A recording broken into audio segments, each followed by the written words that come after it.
महाराष्ट्र सदन घोटाळ्यामध्ये छगन भुजबळ यांना मोठा दिलासा मिळालाय आणि एसीबी नंतर ईडीच्या केसमध्ये सुद्धा भुजबळांची निर्दोष मुक्तता झाली आहे। यानंतर विरोधकांनी आक्रमक होत भाजपवर निशाणा साधलाय आणि भाजप सोबत असणाऱ्यांना क्लीन चिट मिळतच राहणार असंही वडेट्टीवारांनी म्हटलं।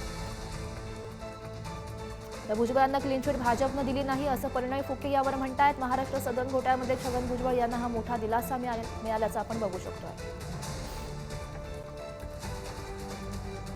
छगन भुजबळ यांच्या विरोधामध्ये किती बोंबा मारल्या ती पहिली केस आहे। छगन भुजबळ 2.5 वर्ष जेलमध्ये राहिले, आमच्यासारखे लोकही राहिले, पण आज भुजबळच्या सर्व प्रकरणामध्ये ईडी पासून EOW पर्यंत त्यांना निर्दोष असल्याचा निकाल दिला।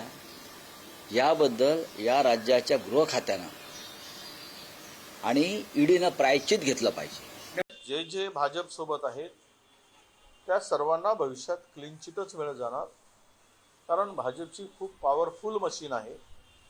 ज्या मशीनमध्ये जे घुसतात ते स्वच्छ होऊन निघतात, हे आत्तापर्यंत प्रूव्ह झालेलं आहे आणि त्यामुळं यात काही नवीन आहे असं मला वाटत नाही। क्लीन चिट काही भारतीय जनता पार्टीने दिलेली नाही आहे किंवा राज्य सरकारने दिलेली नाही, ती हायकोर्टाने दिलेली आहे क्लीन चिट, ती त्या विभागाने क्लीन चिट दिलेली आहे आणि ही अनेक वर्षापासून ही केस कोर्टामध्ये सुरू होती आणि त्याचं पुरावे नसल्यामुळे किंवा जेही तथ्य कोर्टापुढे मांडल्या गेल्यामुळे, डिपार्टमेंट पुढे मांडल्या गेल्यामुळे त्यांना क्लीन चिट मिळालेली आहे। याच्यात कुठे राजकीय प्रत्येक गोष्टी मी तुम्हाला सांगितलं की विजय वडेट्टीवार झोपेती त्यांना भारतीय जनता पार्टीच दिसते।